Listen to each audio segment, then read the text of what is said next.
ഈ തെറ്റ് ചെയ്യാത്ത അടിമകളെയാണ് അള്ളാഹുവിന് വേണ്ടതെന്നെങ്കിൽ മലക്കുകളെ മാത്രം പടച്ചാൽ മതിയായിരുന്നല്ലോ. ആകാശത്ത് അന്നും ഇന്നും മലക്കുകൾക്ക് യാതൊരു ക്ഷാമവുമില്ല. എന്നിട്ടും നമ്മളെ പടച്ചത് വീണുപോകാൻ സാധ്യതയുള്ള വികാരങ്ങൾക്ക് അടിമപ്പെട്ടു പോകുന്ന ഒരു പച്ചയായ സാധാരണ മനുഷ്യനായിട്ടാണ്. അള്ളാഹുവിന്റെ ഏറ്റവും ഭംഗിയുള്ള ഒരു പേരാണ് അൽ ഗഫൂർ, ഒരുപാട് പൊറുക്കുന്നവൻ എന്നുള്ളത്. നമ്മളെല്ലാ ആളുകളും പെർഫെക്റ്റ് ആയിരുന്നെങ്കിൽ ഈ പുറത്തു തരിക എന്നുള്ള ഗുണം അള്ളാഹുവിന് എങ്ങനെയാണ് നമ്മളോട് പ്രകടിപ്പിക്കാൻ പറ്റുക? അഥവാ നമുക്കാർക്കും പെർഫെക്റ്റ് ആവാൻ കഴിയില്ല എന്നുള്ളത് അള്ളാഹുവിന് നന്നായിട്ട് അറിയാം.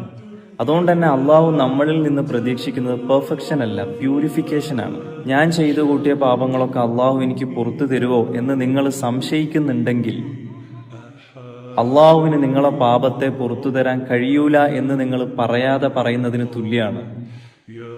നമ്മുടെ പാപത്തെ ഒരിക്കലും അള്ളാഹുവിന്റെ കാരുണ്യത്തെക്കാൾ വലുതാക്കി വെക്കരുത്. അള്ളാഹുവിന്റെ കാരുണ്യത്തെക്കാൾ വലിപ്പമുള്ള പാപങ്ങൾ ഇല്ല ഈ ലോകത്ത് ശരിക്കും. അഥവാ അള്ളാഹുവിന്റെ കാരുണ്യത്തെ നമ്മൾ ഒരിക്കലും പരിമിതിപ്പെടുത്തരുത്. ആ കാരുണ്യത്തിന് മുന്നിൽ നമ്മുടെ പാപങ്ങളൊക്കെ കടൽ വെള്ളത്തിൽ വീണ ഉപ്പുതരി പോലെ അലിഞ്ഞു പോകാൻ പറ്റുന്നതേയുള്ളൂ. പക്ഷെ മനസ്സറിഞ്ഞ് തൗബ ചെയ്യണമെന്ന് മാത്രം. ഈ വിഷയം പറയുമ്പം റസൂലുള്ള പറഞ്ഞൊരു ഹദീസ് ഉണ്ട് സല്ലല്ലാഹു അലൈഹി വസല്ലം, നിങ്ങൾ ആരും പാപം ചെയ്യാത്തവരായിരുന്നെങ്കിൽ അള്ളാഹു നിങ്ങളെ മാറ്റിയിട്ട് പാപം ചെയ്യുകയും എന്നിട്ട് അള്ളാഹുവിനോട് തൗബ ചെയ്യുകയും ചെയ്യുന്ന ഒരു സമൂഹത്തെ കൊണ്ടുവരുമായിരുന്നു. അപ്പൊ അതുകൊണ്ട് പെർഫെക്റ്റ് ആകാൻ ശ്രമിച്ചിട്ട് നമ്മൾ ഒരിക്കലും ബേൺ ഔട്ട് ആകരുത്. അള്ളാഹുവിന്റെ മുമ്പിൽ എപ്പോഴും ഹോണസ്റ്റ് ആയിരിക്കുക, നല്ല സത്യസന്ധനായിട്ടുള്ള ഒരു മനുഷ്യനാകാൻ ശ്രമിക്കുക. അതാണ് ഇസ്ലാം.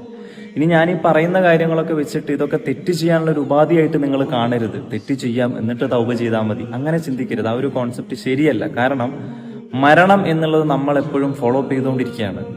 ഒരുപക്ഷെ നമ്മൾ തെറ്റ് ചെയ്യുന്ന സമയത്താണ് മരിക്കുന്നത് എങ്കിൽ നമുക്കൊരു തിരിച്ചുവരവ് ഉണ്ടാവില്ല. അതെപ്പോഴും നമ്മൾ ആലോചിച്ചുകൊണ്ടിരിക്കണം. അപ്പൊ തെറ്റ് സംഭവിച്ചു പോയാൽ തൗബ ചെയ്യുക. പിന്നെയും